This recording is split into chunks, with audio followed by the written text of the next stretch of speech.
guérison dans le nom du Seigneur Jésus-Christ. Il y avait dans cette même contrée des bergers qui passaient dans les champs de veiller la nuit pour garder leurs troupeaux. Et voici un ange du Seigneur leur apparut, et la gloire du Seigneur répandit autour d'eux. Et ils furent saisis d'une grande frayeur. Mais l'ange leur dit, ne craignez point, car je vous annonce une bonne nouvelle qui sera pour tous les peuples le sujet d'une grande joie. Nous allons ce soir. Je vais continuer à lire. Verset 11. C'est aujourd'hui, dans la ville de David, il vous est né un sauveur, qui est Christ, qui est le Christ, le Seigneur. Et voici à quel signe vous reconnaîtrez, vous le trouverez. Vous trouverez un enfant, et muette, et couché dans une crèche. Et soudain, il se joigne à l'ange une multitude de larmes, de l'armée céleste, louant Dieu et disant, gloire à Dieu, dans les cieux, dans le lieu très haut, et la paix, et paix sur la terre parmi les hommes qui la craignent. Lorsque les anges les airs quittaient pour retourner au ciel, les bergers se disent les uns aux autres, allons jusqu'à Bethléem, et voyons ce qui est arrivé, c'est que le Seigneur nous a fait connaître. Ils y en allèrent et à Anath, et ils trouveraient Marie et Joseph et le petit enfant couché dans les criches. Après l'avoir vu, il y raconterait ce qui leur avait été dit au sujet de ce petit enfant. Tout ce qui les attendeurs firent dans l'étonnement de ce que leur disent les bergers. Marie garde toutes ces choses et les repassait dans son cœur. Et les bergers s'en retourneraient, glorifia et loua Dieu pour tout ce qu'il avait attendu et vu, et qui était conforme à ce qui leur avait été annoncé. Amen. Amen. Que le Seigneur vous bénisse. Aujourd'hui, nous allons parler sur un petit sujet intitulé Trône blanc. Ça va, le français? Okay. On va partager un petit sujet intitulé Trône blanc. Avant qu'on arrive sur le trône blanc, nous allons lire cette parole, cette petite portion de la parole, pour voir comment est-ce que Jésus-Christ était né. Alléluia. C'était la naissance de Jésus-Christ. Jésus-Christ, il était né. Et les pharisiens attendaient la naissance de Jésus-Christ. Amen. Ils lisaient dans la Bible, ils lisaient dans l'Écriture qu'il y a un sauveur qui va naître. Et ils attendaient cette promesse. Amen. Ils lisaient cette promesse chaque jour. Mais chose grave, quand la promesse était accomplie, ils ont échappé. Amen. Ils n'ont pas vu la promesse. Parce qu'ils attendaient ça. Mais Dieu, qui est Dieu, Dieu dit, mes pensées, ce n'est pas vos pensées. Amen. Mes voix, ce n'est pas vos voix. C'est-à-dire, nous, avec Dieu, il y a une différence. Notre pensée n'est pas les pensées de Dieu. Dieu accomplit les choses à sa manière. Les pharisiens et les scribes attendaient que Dieu puisse accomplir cette promesse à leur manière. Amen. Ils attendaient que cet enfant puisse naître dans un hôpital, dans une maternité. Mais Dieu, il a fait le contraire. L'enfant était né dans les bergeries, là où les animaux passent la nuit. Amen. Là où les animaux passent la nuit, c'est là où Jésus était né. Pourquoi? Parce que lui aussi, il était un agneau. Il devait naître là où les agneaux, à la bergerie. C'est là où il devait naître. C'est pourquoi les pharisiens, les scribes n'ont pas compris. Cette écriture a passé à côté parce qu'ils attendaient dans une manière qui n'est pas conforme à la parole de Dieu.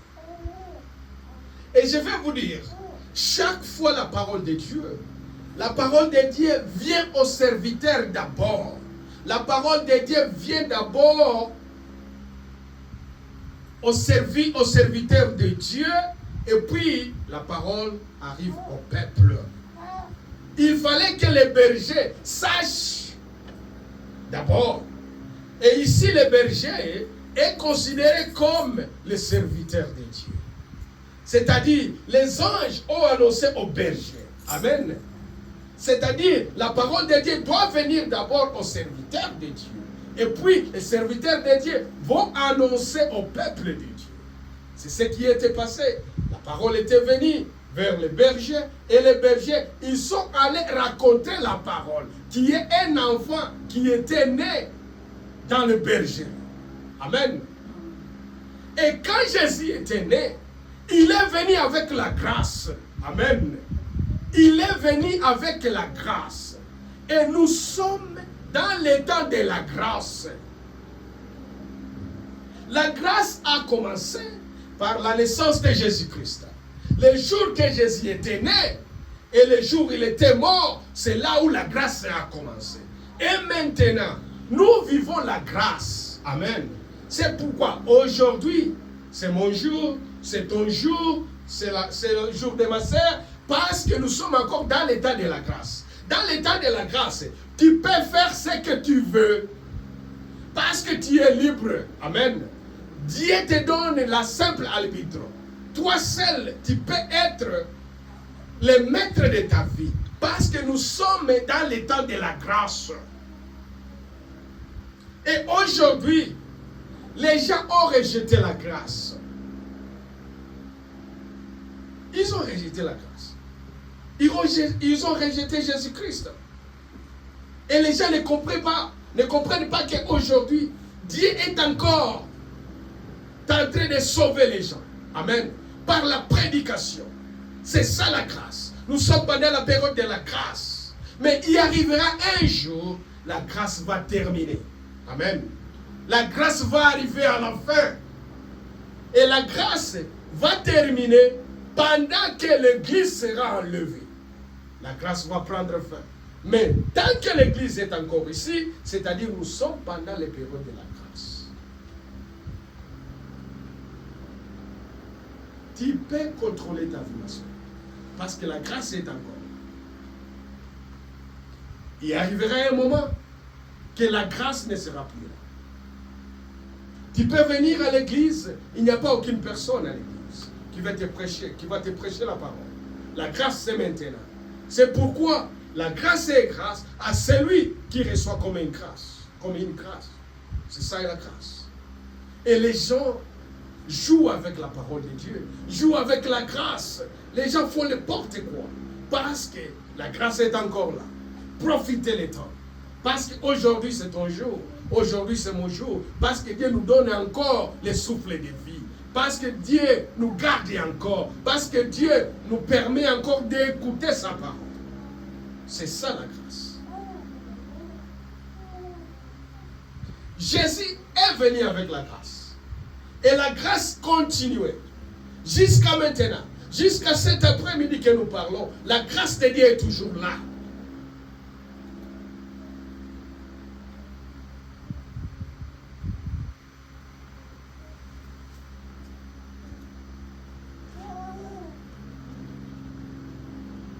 Matthieu chapitre 2.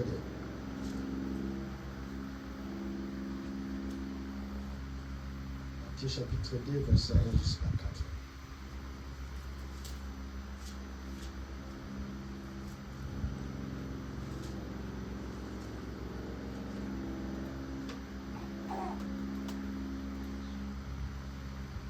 Jésus étant né à Bethléem, en Judée, au temps du roi Hérode, voici des mages d'Orient arrivent à Jérusalem et dirent: où est le roi des Juifs qui vient de naître? Car nous avons vu son étoile en Orient et nous sommes venus pour l'adorer. Le roi Hérode, ayant appris cela, fit troubler, et tout Jérusalem avec lui. Il ensembla tous les principaux sacrificateurs et les scribes du peuple, et il s'informa auprès d'eux et devait naître Christ. Il leur dit à Bethléem en Judée, car voici ce qui a été écrit par les prophètes. Alléluia. Et qui étaient dans l'église chaque jour. Les scribes, les principaux sacrificateurs, ils étaient dans l'église chaque jour. Et ils attendaient la naissance de Jésus-Christ. Et ils prêchaient même aux gens, au peuple. Ils disaient que nous attendons la naissance de Jésus-Christ. Mais quand il était né, cela est passé à côté. Mais les gens qui étaient loin, les mages, et Dieu les a révélés. Amen. C'est pourquoi vous pouvez lire la parole de Dieu. Mais quand il n'y a pas la révélation, c'est nul. Tu n'allais pas comprendre la parole de Dieu. Parce que les scribes, les principaux sacrificateurs, lisaient la parole de Dieu chaque jour. Lisaient cette promesse chaque jour. Et quand la promesse était venue, ils étaient passés à côté. Mais les scribes et les mages qui venaient de loin, Dieu les a révélés. Amen. Il dit, hein, il y a un enfant qui est né, un roi. Nous avons vu son étoile. Amen. C'est la même chose avec le message. Les gens attendent toujours Élie qui était promis. Amen. Ils attendent Élie qui était promis par Dieu. Mais ils ne savaient pas que Élie était déjà venu. Élie a déjà terminé sa mission. Élie est déjà retourné à la maison et attend toujours Élie. Mais moi et toi, nous avons la grâce de connaître que Élie est déjà venu. Élie est déjà retourné à la maison. Il a fait ce que Dieu lui a dit de faire et il a terminé sa mission et il est retourné. Parce que la Bible nous dit, hein, avant que le jour du Seigneur, alléluia, avant que ce jour-là arrive, le jour du Seigneur, je vous enverrai Élie le prophète. Amen. Et Dieu nous a déjà envoyé Élie le prophète. Et le prophète a déjà terminé sa mission. Il est retourné à la maison. C'est la même chose avec Jésus-Christ. Ils ont tant entendu Jésus-Christ. Quand Jésus était né, ils n'ont pas compris. Jusqu'à ce que Jésus était mort.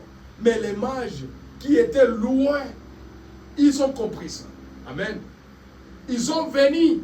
Et Hérode avait dit, venez d'abord. Qu'est-ce que dit votre parole de Dieu là? Et ils ont consulté la parole de Dieu. Ils disent, oui, c'est la vérité. Il faut que cet enfant puisse naître à Bethléem. Ce qui est écrit. C'est pourquoi Paul dit, hein, Jésus, il était né selon les Écritures. Amen. Il était aussi mort selon les Écritures. Tout ce que nous allons faire, il faut que nous avons un appui, un sébassement, qui est la parole de Dieu. Amen. Il faut tout ce que nous passons, nous voulons faire, ça soit écrit dans la parole de Dieu. Comme Jésus était né, selon ce qui est écrit. Et Hérode, il a tué beaucoup. Il a tué tous les petits enfants. Quand ils ont découvert dans la parole de Dieu que c'est vrai, il fallait que l'enfant puisse naître. Et Hérode a ordonné d'aller tuer tous les enfants garçons. Ils ont tué. Mais Dieu, comme Jésus-Christ était venu avec la grâce, Dieu a dit aux parents, il faut quitter ici. Amen. Et Jésus-Christ était réfugié. Et Hérode a tué beaucoup des enfants. C'est la même chose. La chose se répète. Nous sommes dans l'état de la grâce. Dieu a envoyé un prophète. Mais les gens n'arrivent pas à recevoir les prophètes. Les gens, ils disent, oh, ce sont des branhamistes. Les gens nous traitent comme des fanatiques. Ce sont des fanatiques, ce sont des branhamistes. Non, nous ne sommes pas des branhamistes. Nous sommes des chrétiens. Amen. Nous sommes des chrétiens. Mais nous avons accepté la promesse de Dieu. Que Dieu a promis en Malachie 4 qu'il va nous envoyer un prophète. Et nous avons reçu les prophètes. C'est pourquoi nous avons eu cette grâce de recevoir le message du temps de la fin. Amen. Et le message du temps de la fin, c'est ce qui prépare un élu pour rencontrer Jésus-Christ. En dehors des messages, il n'y a pas la préparation. La préparation se passe dans les messages. Et les prophètes étaient nés ici aux États-Unis. Mais si tu parcours les États-Unis, si tu parles de Mario Branham, il dit, oh, on ne les connaît pas. Amen. Mais nous qui sommes de loin, nous venons de loin, nous avons connu les prophètes. Ça, c'est une grâce que Dieu a fait pour nous. Que le Seigneur vous bénisse. C'est une grâce, ma soeur. C'est une grâce, mon frère, d'être dans la parole de Dieu. Amen. Et de connaître les signes de la parole de Dieu. Les signes que Dieu a fait pour nous. De reconnaître les promesses que Dieu a fait pour nous dans notre temps. C'est une grâce. Nous sommes pendant la période de la grâce. Mais il arrivera un temps que la grâce va terminer. Amen. Profitez. Quand Dieu te donne la force de venir à l'église, venir écouter la parole de Dieu. Quand Dieu te donne l'occasion d'écouter sa parole, il faut prendre cette occasion d'écouter la parole de Dieu. Parce que ça arrivera un moment que vous n'attendez pas cette parole. Vous n'écouterez plus cette parole. Le temps, c'est ici le temps de la grâce. Nous sommes presque à la fin du temps de la grâce. Amen.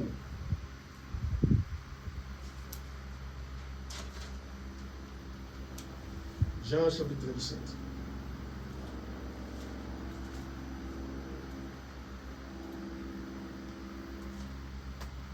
Jean 17, verset 8 jusqu'à là.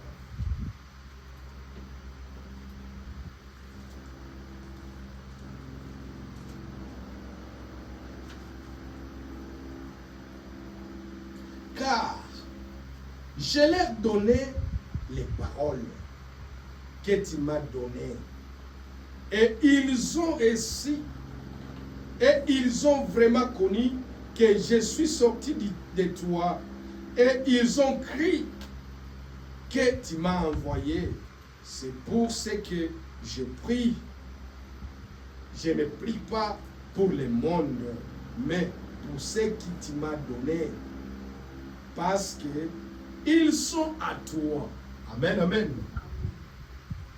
Ici, c'est Jésus qui prie. Jésus dit, hein, je les ai donné ta parole.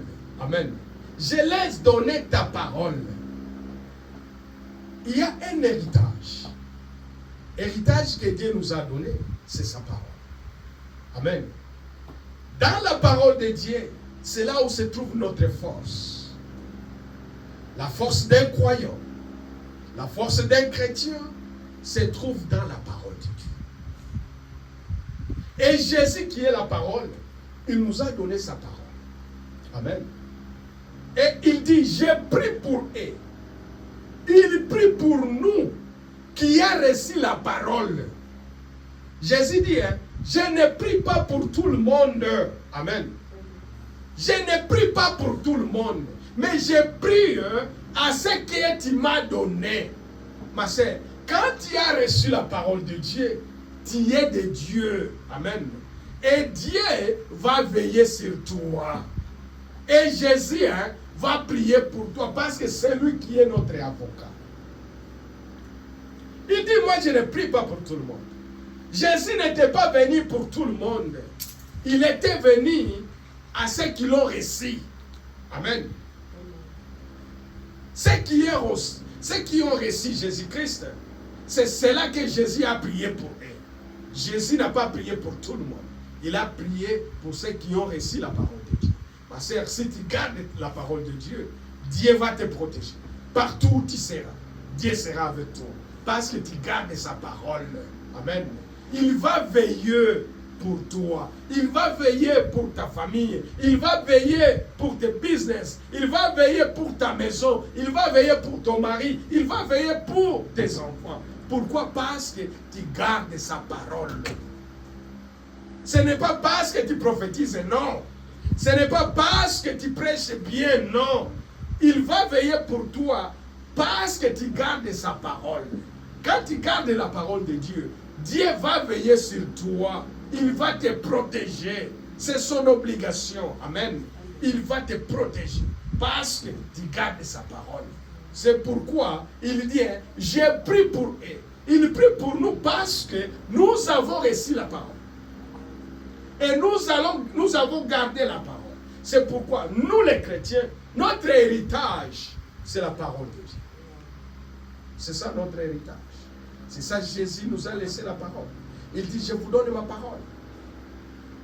Il ne nous a pas donné l'argent. Et aujourd'hui, dans les églises, les gens prêchent sur la bénédiction, sur l'argent, le bien matériel. Ce n'est pas la mission de l'église. Ce n'est pas ce que Jésus nous a laissé. Amen.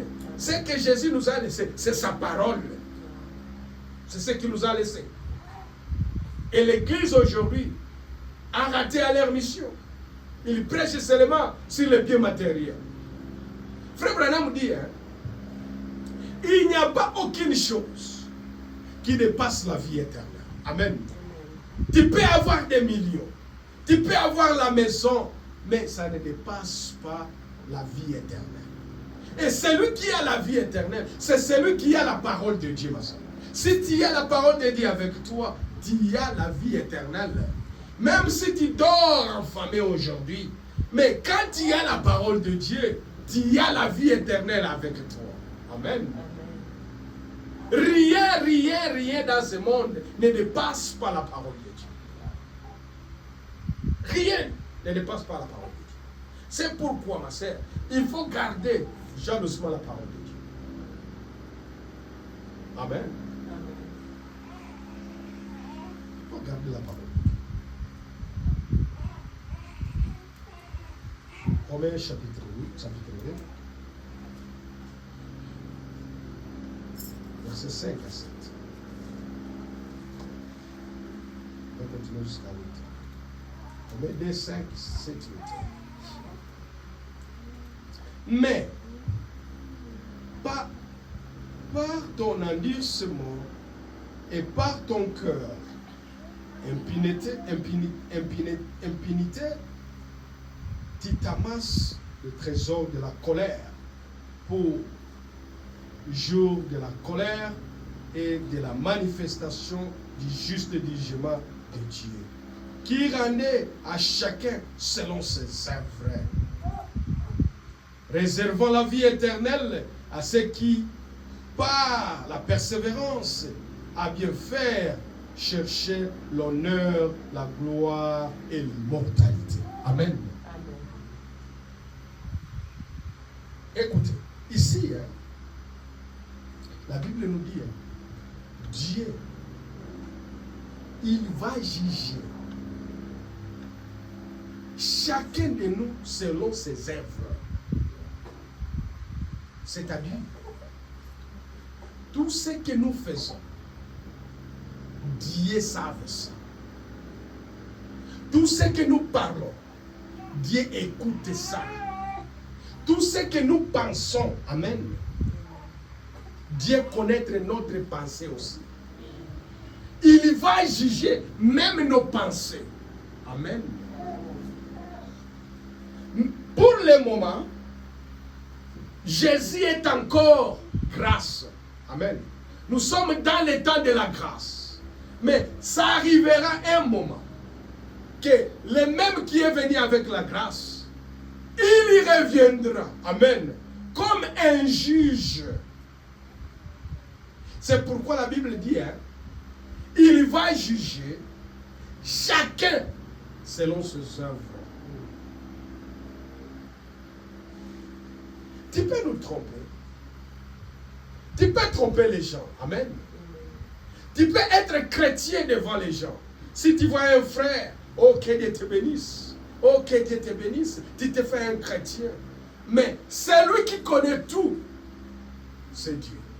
Parce que lui, il n'y a rien, aucune place on peut se cacher. Pendant que nous dormons, il nous voit. Pendant que nous marchons, il nous voit. Pendant que nous travaillons, il nous voit. Parce que lui, il voit tout. Et il connaît tout. Il sonde même nos cœurs. Ce qui est dans notre cœur. C'est pourquoi il va juger toute personne selon ses œuvres.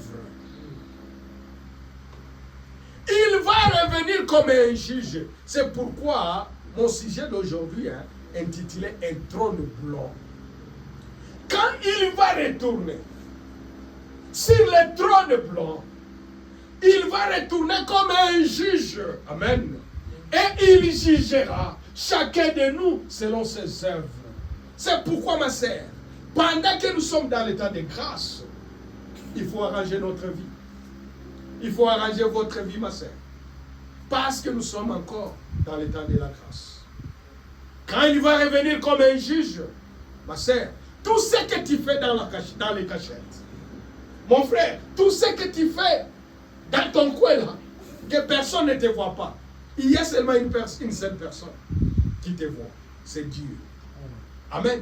Lui, il voit tout. Pendant que tu te prétends que je suis chrétien, moi je suis véritable chrétien, oh moi je suis comme ça, comme ça. Oui, c'est bon, c'est bien, parce qu'on ne te voit pas. Mais c'est lui qui te voit, c'est Dieu. C'est celui qui connaît toutes choses. Il nous voit. Pendant que nous parlons, il nous voit. Pendant que nous travaillons, il nous voit. Il n'y a rien là où on peut se cacher. C'est pourquoi, les jours des jugements, les gens seront surpris. Beaucoup de gens seront surpris ce jour. Les gens qui se font saints devant les gens.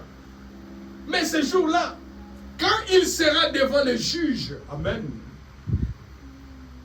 tout va apparaître là-bas. Tout ce que tu fais dans les cachettes va apparaître devant lui. Et on va voir tout ce que tu fais. Frère Laurent, tout ce que nous prêchions, il faisait ceci. Amen. Parce que tout le mal sera montré devant les gens. Devant un juge. Parce que lui, il voit toutes choses. Il n'y a rien là où on peut se cacher. C'est pourquoi, ma sœur, tous les péchés non confessés, amen, tous les péchés non confessés, ce jour-là sera apparaître devant lui, devant un juge, amen. Tout sera révélé devant un juge. C'est pourquoi je te dis, ton jour c'est aujourd'hui. Ton jour c'est aujourd'hui. Pendant que Dieu te donne encore le souffle de vie, c'est ton jour. Demain, ce n'est pas ton jour. Si tu as encore les péchés non confessés, voilà le temps d'arranger ta vie. Voilà le temps de demander pardon. Voilà le temps d'aller arranger avec ton... Je ne sais pas si c'est Christ, si c'est ta soeur, si c'est qui tu as offensé. Va arranger ta vie. Parce que la grâce, c'est aujourd'hui. Demain, on ne sait pas ce que nous réserve demain.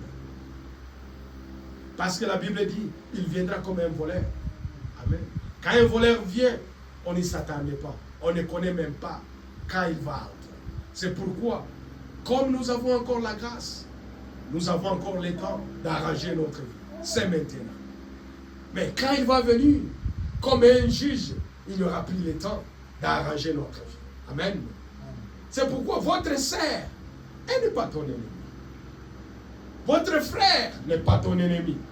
Nous tous, nous avons un ennemi commun qui est Satan. C'est celui qui dérange notre vie. Celui qui dérange notre marche, c'est le Satan. Mais moi, je ne suis pas ton ennemi, je suis ton frère. Je peux avoir mes erreurs. Au lieu d'aller me critiquer, viens me voir. Amen. Frère Laurent, ce que tu as parlé, je suis offensé avec cela. Et on arrange. Amen. On arrange comme les enfants de Dieu. Voilà notre temps. C'est ça l'état que Dieu nous a donné. Il n'y a plus le temps, ma soeur. Aujourd'hui, tu fais faire quelque chose de bien. Et les gens peuvent t'applaudir. Ils disent, oh non, il a fait bien. Les gens peuvent t'applaudir parce que c'est ton jour. Amen. Parce que c'est ton jour. Mais demain, ce n'est pas ton jour. Amen. Demain, ce n'est pas ton jour. Aujourd'hui, c'est ton jour. Si tu veux arranger ta vie, c'est maintenant. Pendant que Dieu te donne encore l'occasion, le souffle de vie, c'est le temps d'arranger votre vie. Parce que demain, on ne sait pas. Il viendra comme un juge. Aujourd'hui, il est encore la grâce. Aujourd'hui, il est encore la grâce. Il est encore l'agneau. Mais quand il va retourner, c'est son trône blanc, il viendra comme un juge. Amen. Révélation. Révélation, chapitre 1. Apocalypse. Révélation, chapitre 1, on va commencer au verset 9. On va lire lentement. C'est là où se trouve notre sujet.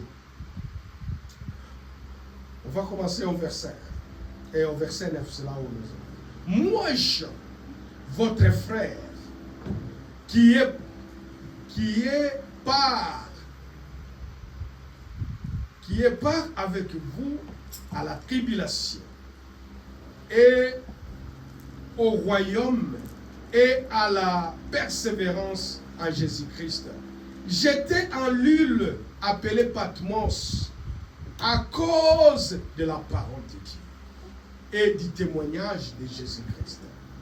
Jean, il nous appelle, nous les frères. Amen. Voilà l'attitude d'un serviteur de Dieu. Un serviteur de Dieu, c'est celui qui est simple. Et aujourd'hui, être serviteur de Dieu, les gens pensent qu'ils sont au-delà de tout le monde. Comme il est pasteur, il ne peut pas écouter les gens. Amen. Mais ici, Jean, qui a eu la révélation, il dit, moi, votre frère. Amen. C'est pourquoi, moi aussi, je suis votre frère. Tu es ma sœur. Dans l'église de Dieu, il y a des frères et des sœurs. Il n'y a pas quelqu'un qui est au-delà de tout le monde. Celui qui est le chef de l'église, c'est Jésus-Christ. Mais nous sommes des frères et des sœurs. C'est pourquoi j'ai dit, moi je suis votre frère, compagnon d'élite. J'ai souffert à cause des noms de Jésus-Christ. Parfois, toi tu ne souffres pas. Toi tu ne souffres pas, ma soeur. Toi tu manges tranquille. Mais eux ont souffert. Amen. Ce n'est pas parce qu'ils ont fait du mal, non. C'est parce qu'ils ont défendu le nom de Jésus-Christ. C'est pourquoi il dit, je suis votre compagnon d'élite.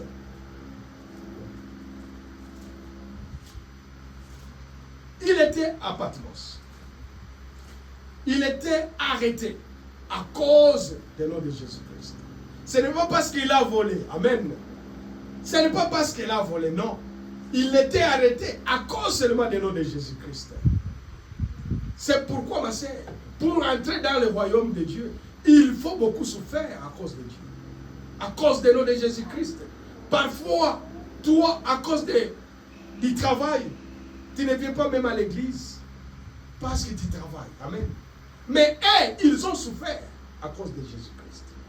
Quelle souffrance que toi tu as déjà eu à cause du nom de Jésus-Christ. Dis-moi. Quel effort tu as déjà fait à cause du nom de Jésus-Christ. Quel témoignage ces jours-là tu vas apporter devant Jésus-Christ. Oh Jésus, moi j'ai fait ceci, j'ai fait ceci à cause de ton nom. Amen. Mais lui, Jean, il dit, j'ai souffert à cause du nom de Jésus-Christ. Les compagnons de lutte, il nous appelle les frères. Même Jésus, il n'a pas honte de nous appeler ses frères. Il a dit, va dire à mes frères. Amen.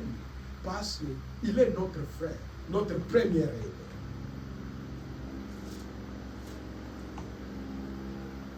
Verset 2. Je fus ravi en esprit au jour du Seigneur. Amen. Au jour du Seigneur. Il y aura les jours du Seigneur. Jean, Dieu lui a transporté. Amen. Au jour du Seigneur. Aujourd'hui, c'est notre jour. Mais il y aura les jours du Seigneur. Amen. Les jours du Seigneur. Jean, par esprit, il était transporté au jour du Seigneur. Amen. Et aujourd'hui, c'est notre jour. Mais il y aura un jour du Seigneur. Aujourd'hui, on peut faire ce que nous voulons faire. Parce que c'est encore notre jour. Je peux aller travailler. C'est encore mon jour. Amen. Je peux aller au marché. Mais le jour du Seigneur va arriver un jour, ma soeur. C'est là que Jean avait vu. Il était transporté au jour du Seigneur. Amen. Nous continuons. Je fus ravi en esprit au jour du Seigneur. Et j'ai attendu derrière moi une voix forte comme le son d'une trompette. Amen. Verset 11. Qui disait, ce que tu vois écrit dans le livre et envoie-le aux 7 églises, à Éphèse, à Smyrne, Pergame, à Thyatire, à Sardes, à Philadelphie et à Laodicée. Amen. On lui dit, hein, l'Esprit dit à Jean, ce que tu écoutes, amen, ce que tu écoutes, ce que tu vois, écrivez à cette église, amen. Jean a écrit ceci pour nous, pour cet âge de l'église. Et nous sommes à l'église de Laodicée, qui est le dernier âge de l'église. Amen. C'est pourquoi nous sommes à la fin du temps de la grâce. Parce que nous sommes le dernier âge de l'église, qui est appelé Laodicée. Amen.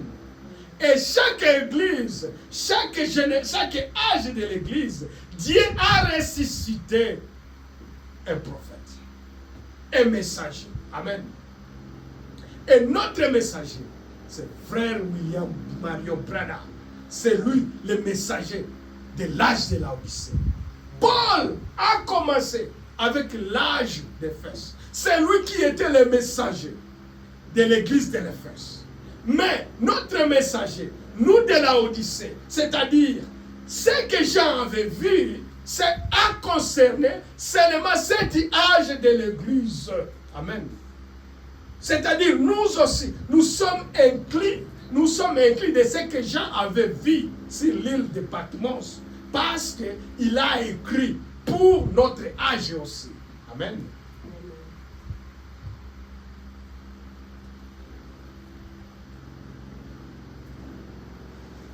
Je me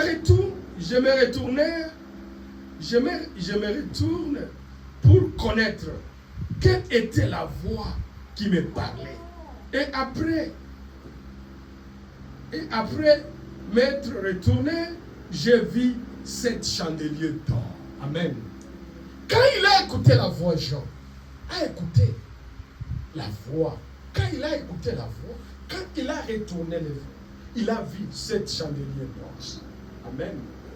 Et le frère Abraham nous dit, les 7 chandeliers d'or, c'est les 7 âges de l'église. Amen. Les 7 âges de l'église. Il continue. Au milieu de 7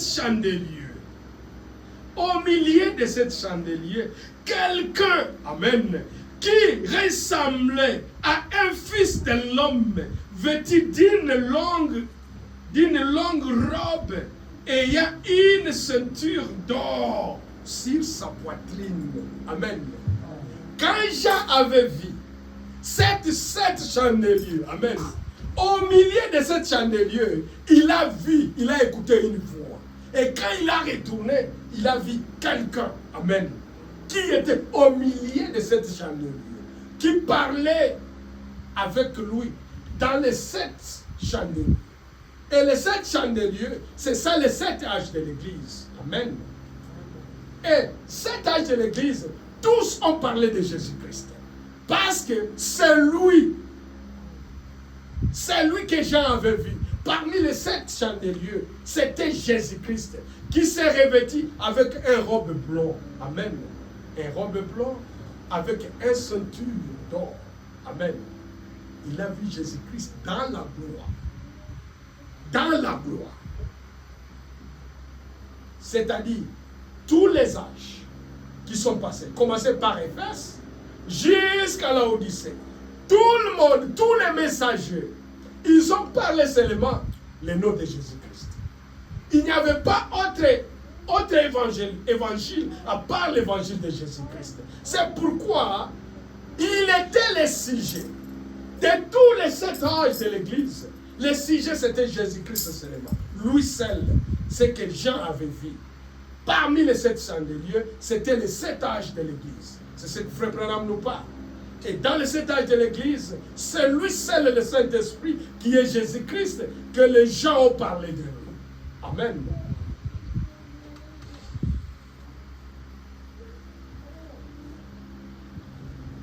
Il était au sein. Et, verset 14, sa tête et ses cheveux étaient blancs comme la laine blanche, comme de la neige. Ses yeux étaient comme une flamme de feu. Amen.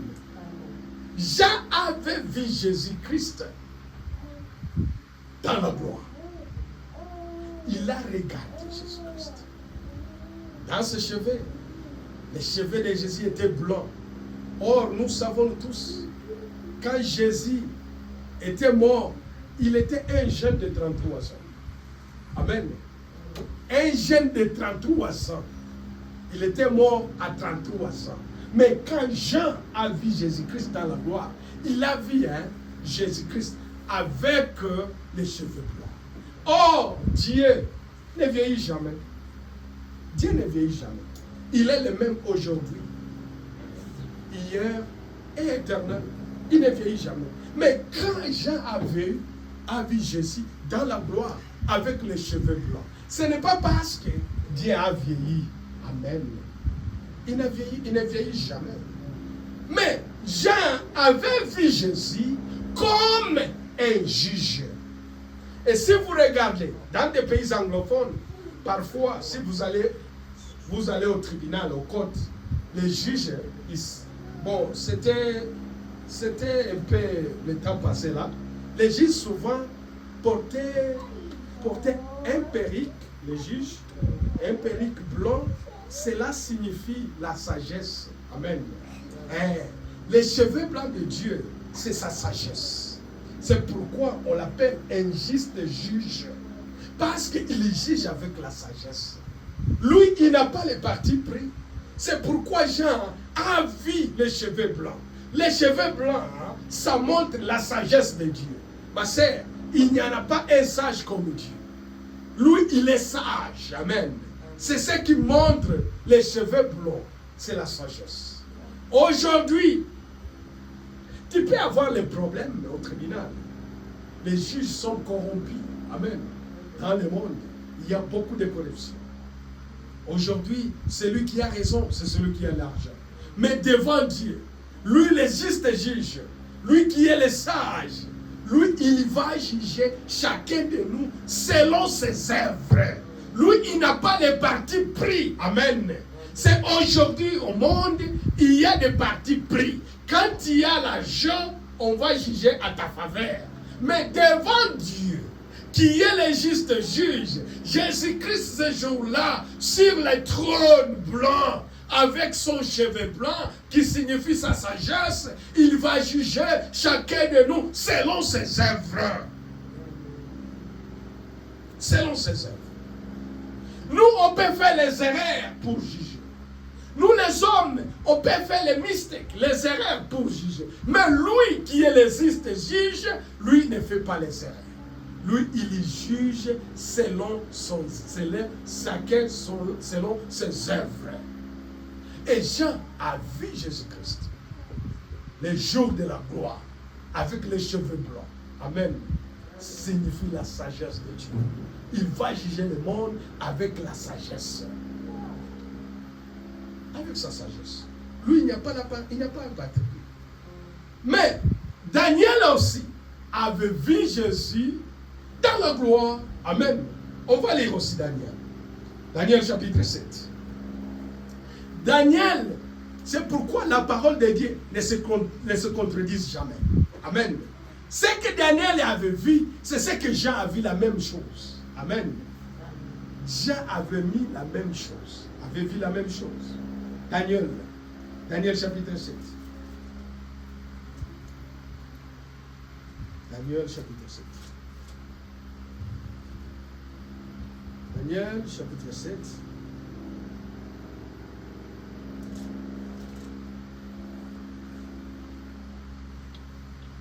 Verset 8 jusqu'à là.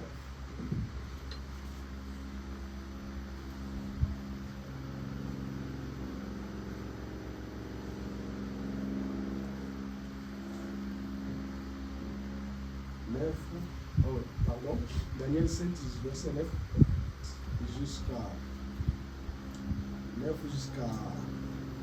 jusqu'à 10. J'ai regardé pendant que l'on plaçait les trônes et l'ancien des jours s'assit. Son vêtement était blanc comme la neige. Et les cheveux de sa tête étaient comme la laine pure. Son trône était comme des flammes de feu. Et le roue comme un feu ardent. Verset 10. Un fleuve de feu coulait et sortait de devant lui. 1000 milliards les servaient et 10 000 millions se tenaient à sa présence. Le juge s'assirait et les livres furent ouverts. Amen. Daniel, il a vu la même chose comme Jean. C'est pourquoi la parole de Dieu ne se contredit jamais. Jean a vu Jésus comme un juge. Daniel aussi a vu Jésus comme un juge. Il a vu Jésus sur le trône. Amen. Il a vu les mêmes cheveux que Jean avait vu sur les Patmos. C'est la même chose que Daniel aussi avait vu. Il a dit, j'ai vu le trône. Amen. Ce n'est pas un trône. Daniel avait vu beaucoup de trônes. Qui tient les trônes. Et celui qui s'assied au milieu des trônes, c'était l'ancien des jours, qui est Jésus-Christ. Ses yeux, tu ne peux pas regarder les yeux de Jésus-Christ. Aujourd'hui, les yeux de Jésus-Christ appelés de compassion, parce que c'est le temps de la grâce. Amen. Beaucoup de compassion. Quand Frère Branham avait vu Jésus, il a vu la compassion aux yeux de Jésus-Christ.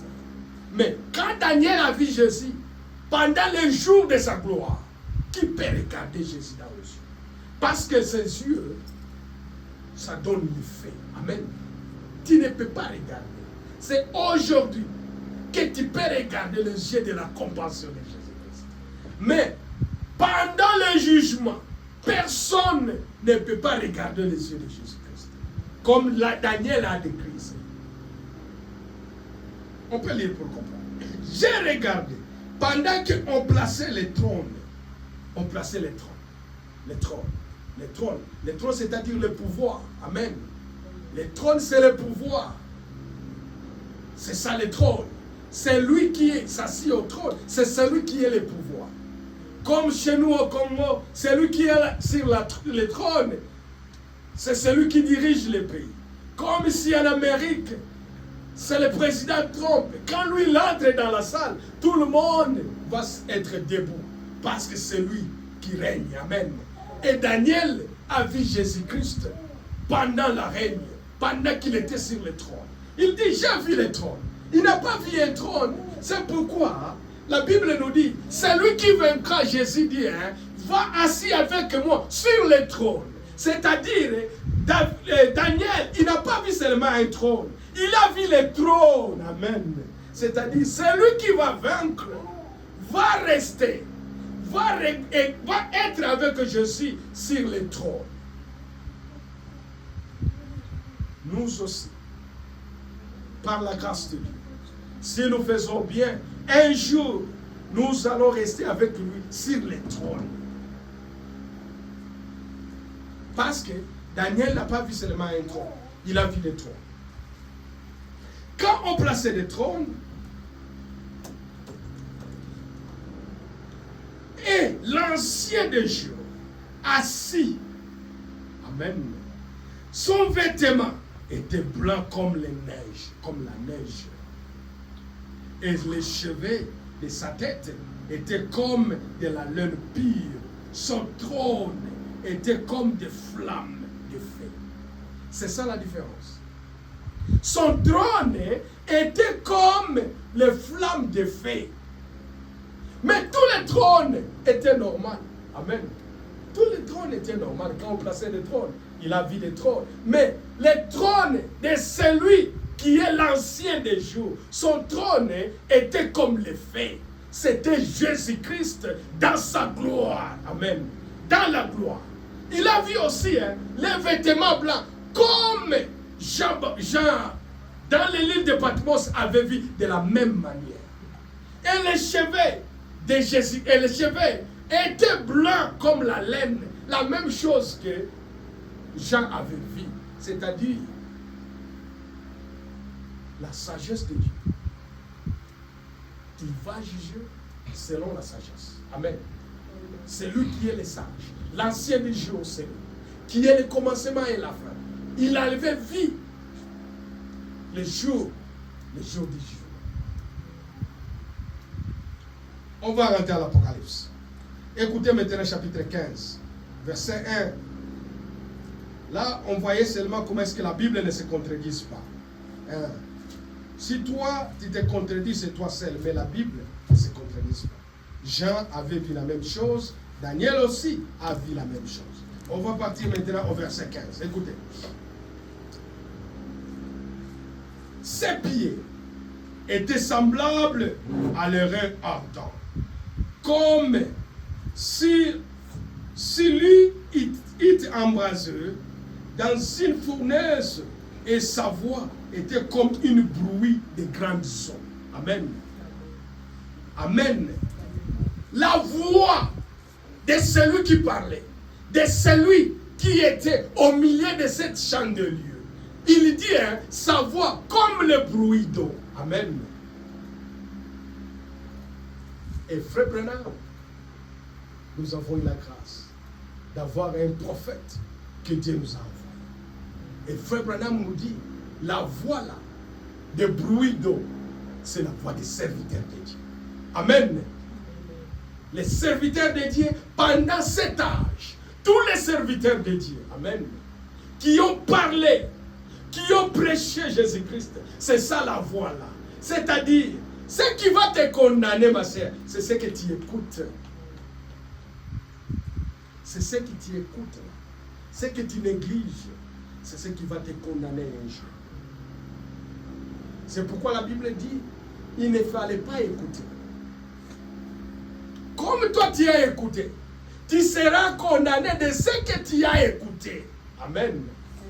C'est pourquoi on ne néglige pas la parole de Dieu. Ce n'est pas ma parole.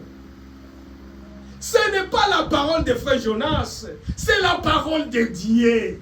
Quand tu écoutes ce que frère Jonas te dit et tu négliges, un jour tu seras condamné de ce que tu as écouté. Si tu négliges ce que moi je te parle, si tu dis non, c'est frère Laurent parce que je le connais, c'est un problème, c'est ton problème mon frère. Parce que ce jour-là, Tu seras condamné de ce que tu as écouté, ce que Frère Laurent avait dit. C'est ce que Frère Branham avait dit. Il a dit, le bruit de l'eau. Parce que l'eau devant Dieu représente le peuple. Et parmi le peuple, Dieu a suscité les gens. Amen. Qui va lui représenter. Qui va parler sur lui. Et ce que tu écoutes, un jour, va te condamner, ma soeur. C'est pourquoi, quand tu écoutes la parole de Dieu, il faut mettre en pratique ça. Parce que ce n'est pas la parole de ça. Souvent, nous faisons l'erreur. Nous disons que oh, c'est la parole, c'est lui qui a parlé. Non, Dieu parle toujours à travers les hommes. À travers les hommes. Pourquoi les Américains n'ont pas crié au message de Frère Branham? Parce qu'ils ont vu Branham quand il était né. Amen. Dans une famille pauvre. Amen. Mais ce que Dieu avait mis dans Branham, c'est ce que les gens n'ont pas compris. Mais nous avons la grâce d'écouter ce que Dieu avait mis dans Branham. Ce n'est pas la parole de Branham. Ce n'est pas le message de Branham. Mais c'est le message de Dieu. C'est à cause de cela. Quand tu as écouté, le jour du jugement, tu seras responsable. Chacun de nous sera responsable de sa vie, de ce que tu écoutes. C'est pourquoi il faut mettre en pratique ce que tu écoutes, ce que le serviteur de Dieu te dit. Il faut écouter ça. Il faut mettre en pratique. Parce que tu seras condamné sur base de ce que tu as écouté. Tu ne peux pas dire, oh, je n'ai pas écouté. Non, tu es en train d'écouter maintenant. Et le moment d'arranger la vie, c'est maintenant. N'attends pas, qu'est-ce que tu attends pour arranger ta vie? Les péchés là que tu gardes. Oh, ça c'est mon faiblesse. Ma soeur, tu vas mourir avec ce péché là. Toi tu pries seulement pour que Dieu te bénisse. Tu ne pries pas pour abandonner les péchés. Amen. Nous prions seulement pour que Dieu nous bénisse. Pour que nous trouvons un travail. Pour que je ne sais pas quoi sur nos besoins. Même on ne prie jamais à cause de nos péchés. Tu gardes les péchés. Ça devient, ça te colle chaque jour. Tu as encore ces péchés-là. Pourquoi tu ne pries pas sur ces péchés-là? Et tu seras jugé à cause de ces péchés. Toi, tu gênes seulement quand tu es malade, quand tu as des problèmes. Il faut gêner à cause des péchés aussi. Que Dieu puisse te séparer avec les péchés-là. Parce que devant Dieu, nous, on ne te voit pas. Amen. Nous, on ne te voit pas. Nous, on ne connaît pas ce que tu fais dans les cachettes. Mais Dieu est seul qui te voit. Mais ce jour-là, devant le jugement, les péchés-là seront apparaître devant Dieu. Tu nous caches, nous, mais Dieu, on ne lui cache pas. De la même manière, tu pries pour avoir la bénédiction, pour avoir le travail, pour avoir je ne sais pas quoi ce soit. Priez aussi à cause de tes péchés. Que tu puisses abandonner tes péchés. Que tu puisses te séparer avec les péchés. Mais cela, on ne fait pas. On ne fait pas cela à cause de nos péchés. Mais tu écoutes toujours la parole de Dieu. Ce que tu écoutes, c'est ce qui va te condamner. C'est pourquoi il ne fallait pas écouter. Comme tu as écouté, quelle raison tu vas donner à Dieu? Dis-moi, quelle raison tu vas pousser? Quand tu seras ce jour-là devant la trône de Jésus-Christ, devant son trône, quelle raison tu vas donner? Oh, je n'ai pas écouté. Oh, je travaille. Oh, je n'ai pas ceci. Pendant que toi, tu t'absentes à l'église à cause du travail, mais frère Billy qui travaille chaque jour, et il vient à l'église, il va te juger. Amen. Il va te juger.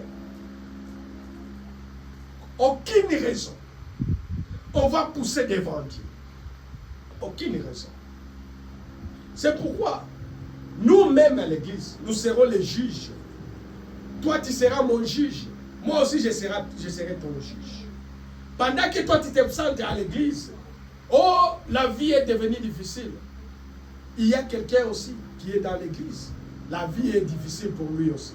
Mais lui, il se donne le temps d'aller écouter la parole de Dieu. Mais toi, tu restes à la maison. Tu seras condamné. Tu seras jugé à cause de cela. Le jugement est réel, mon frère. Le jugement est réel, ma soeur. Les jours-là, tout le monde nous serons devant lui. Les justes juges. Nous allons répondre à nos actes. Toi, tu escroques les gens aujourd'hui. Tu te vois, oh, moi je suis Yankee. Ok, c'est vrai. Il faut être Yankee. Mais le jour-là, tu vas répondre.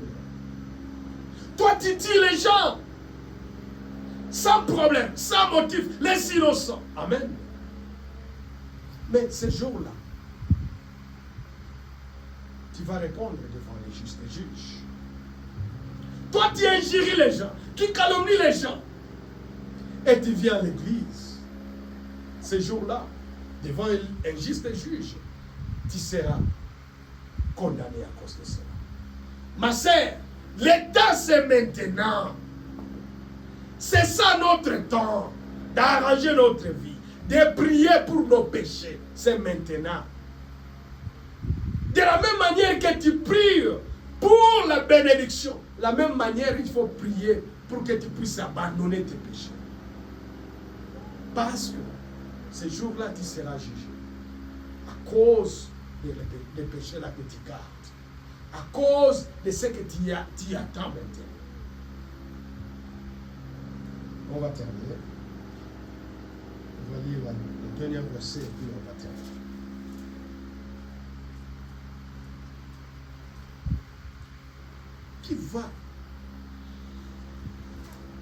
Qui va supporter la présence de Dieu les jours-là? Pendant qu'il sera dans la gloire. Qui va se tenir debout devant lui? Qui? Pour jouer avec la parole de Dieu. Les gens jouent avec la parole de Dieu. Oh, moi je suis serviteur de Dieu. Tu couches avec les enfants de Dieu. Tu couches avec les sœurs dans l'église et tu joues avec la parole de Dieu. Ces jours-là, tu vas répondre. Apocalypse 20. Verset 11 jusqu'à 15.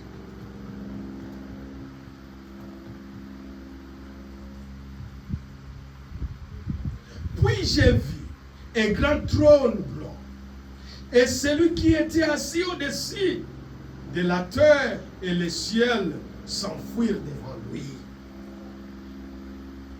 S'enfuirent devant sa face et il fit plus trouver de la place pour eux.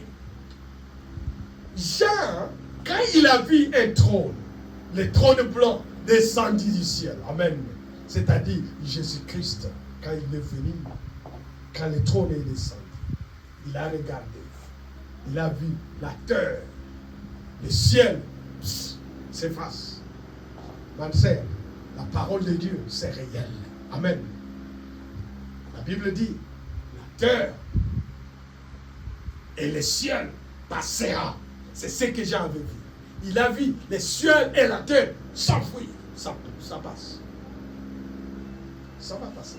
Mais la parole de Dieu reste toujours.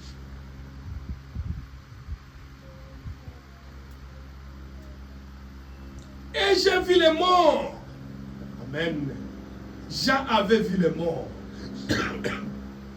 J'ai vu les morts, les grands, les petits, qui se tenaient devant la trône. Des livres firent ouvrir. Amen. Les livres firent ouverts. La même chose que Daniel avait vu. Daniel avait vu les livres. Ce n'est pas un livre. Amen. Il a vu les livres. Daniel aussi avait vu des livres. Et Jean avait vu les livres. C'est-à-dire, ma sœur, il y a des livres. Dieu a des livres. Et les livres furent ouverts. Les livres furent ouverts. Et un autre livre. Il y a des livres et il y a aussi un autre livre. Amen.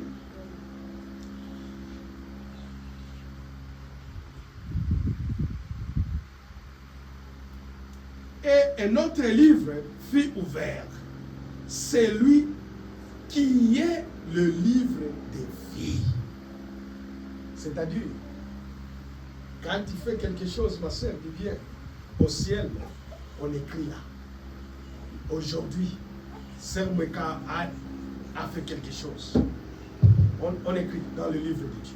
Si tu fais quelque chose, on écrit. Tout ce que nous faisons au ciel, on écrit cela. Amen. C'est ce que Jean avait vu. Il a vu des livres. Il a vu aussi un autre livre. C'est-à-dire, tout ce que nous faisons, matin, midi, soir, au ciel, on écrit ça dans le livre. Amen.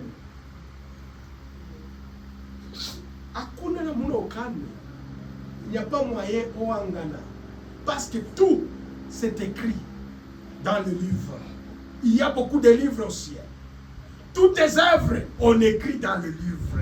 Et ce jour-là, au jugement, les livres seront ouverts. Sera ouvert.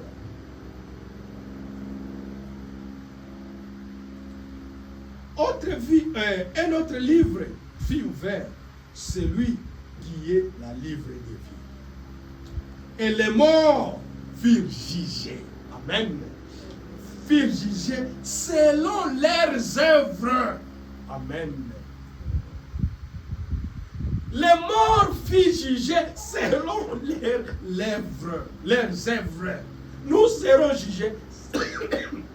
Je m'excuse. Nous serons jugés selon nos œuvres.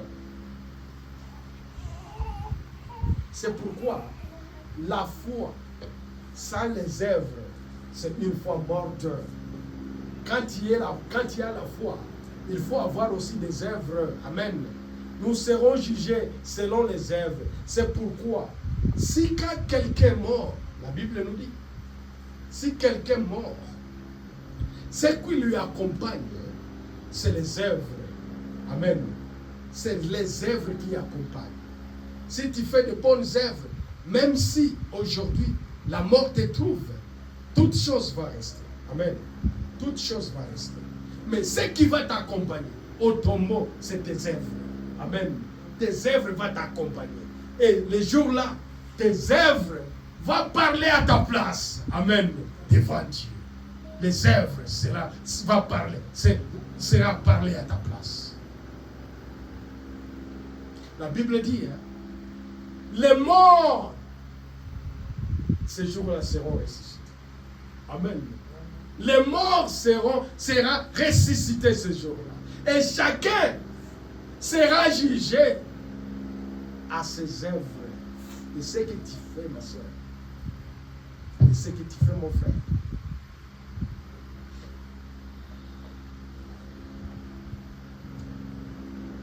D'après ce qui est écrit dans le livre, c'est-à-dire, hein, quand tu te présentes au jugement, oh, frère Laurent, présent, je suis devant un juge. On prend le livre. On commence, on ouvre.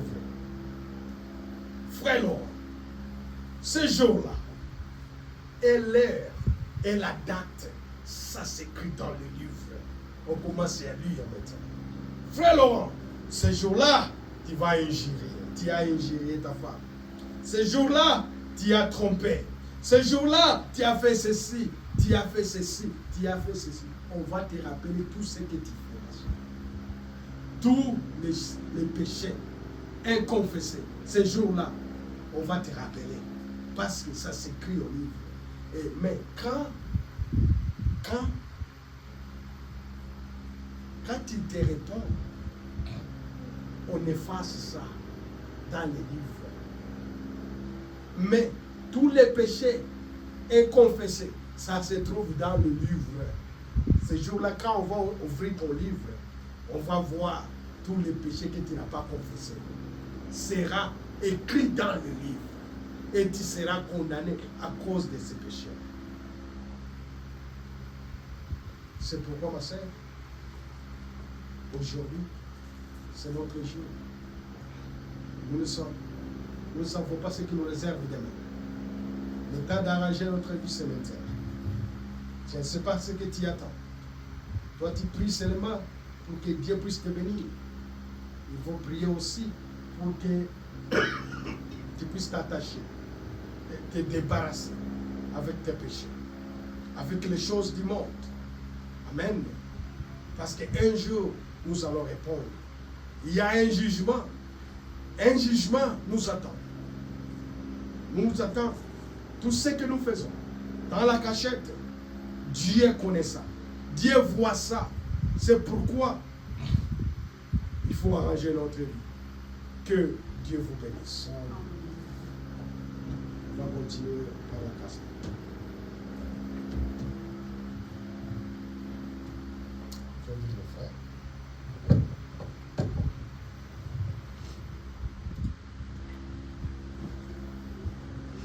Que le Seigneur bénisse frère Laurent. Amen.